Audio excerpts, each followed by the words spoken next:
皆さん、こんにちは。今日はフェイラワインズのエレン・ジョーダンと一緒にいます。フェイラワインズというのはカリフォルニアのカエルトワイナリーです。インタビューさせていただきたいと思います。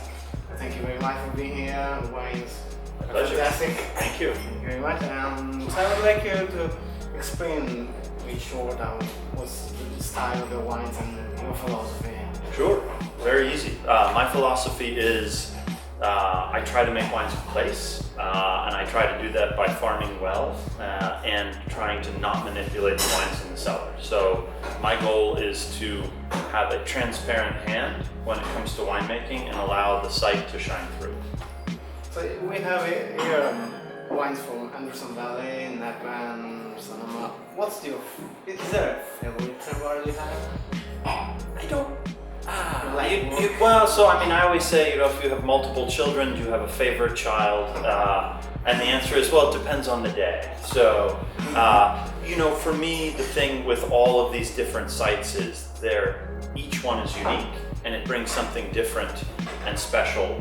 And so, I always say it depends. It depends on what we're eating for dinner, on what we're having for lunch, on who I'm with, on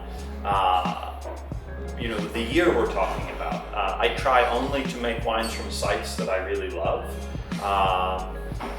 And they are all different. And if they were the same, then maybe it wouldn't make sense to do all these different wines. I do go to the Anderson Valley. I mean, I think in a global sense, where I make wine, you have these overarching similarities, which is it's volcanic soil, it's relatively young soil.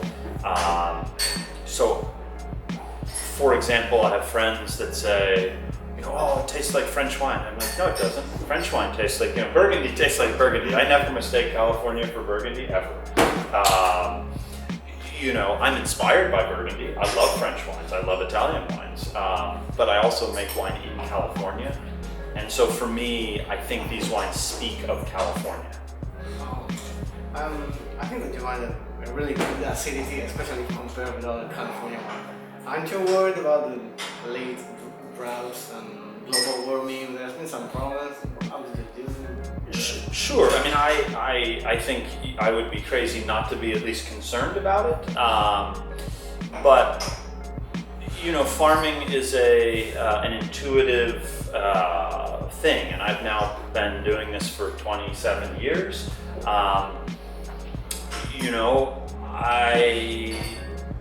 I see in the vines, as a great example, we've had drought now for 4 years in California, and yet, in the face of all that drought in 2015, year 4 of a drought, we had this very cold and wet May, which is when our vines flower. So we had a very small crop. Whereas the several previous years, we actually had a very healthy and large crop, even in a drought, even in dry farm vineyards. So, grapevines are resilient creatures. When I think of drought as for instance, we had half of our normal annual rainfall on the north coast of California in, say, 2014 and 2015. So that's 20 inches of rain. When I worked at Turley, you go to Paso Robles and they might get 7 inches of rain, and we still were able to farm grapes. So grapes are, it's all relative. And what I would say is it goes to the point of, it depends on what your expectations are. If you're in your mind, you say, I've paid all this money for this vineyard and I have to get 5 tons to the acre, that's a bad mindset to have in a drought. Because you may only get 2 tons to the acre. It may be really excellent quality. So again, it's that being responsive. Grapevines are very, if you know what to look for and what to listen to, they'll tell you everything you need to know. Okay, so we keep listening. Yeah. I was particularly impressed by the Pinot Noir Sonoma coast. Yes. What food would you pair, especially some Japanese food or not? If I had a little charcoal grill with some chicken on skewers and I was searing it, yakitori, yeah. I think of, that's a wine for me that it goes with fattier cuts of fish. I think of that as, we serve it at home a lot with salmon. that we cook on the grill, especially early run salmon coming out of Alaska that's got a lot of fat in it.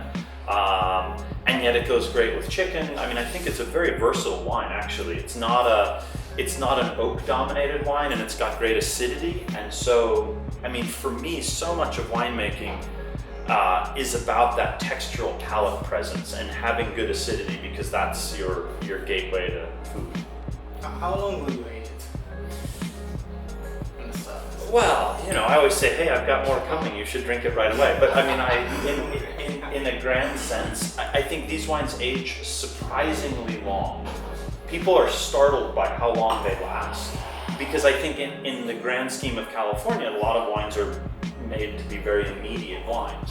And I think with these wines, you have immediacy because California is a warm place and there's a fruit forwardness. But I always say, don't mistake that for a lack of ageability, because there's underlying acid here that allows these wines to go. Sonoma Coast, younger vines, I kind of say it's really great in that 3 to 5 year window, but if you forget a bottle in the back of your cellar and it's 9 or 10 years old, you're not going to be disappointed.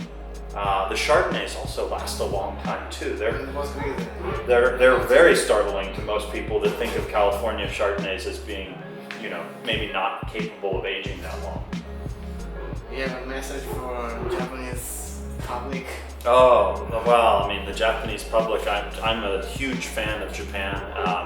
I love coming here. I think it's some of the most dynamic food scene in the world. And so having my wines here is a great honor. I mean, I thank you for representing them. And again, an honor to be here. And thank you.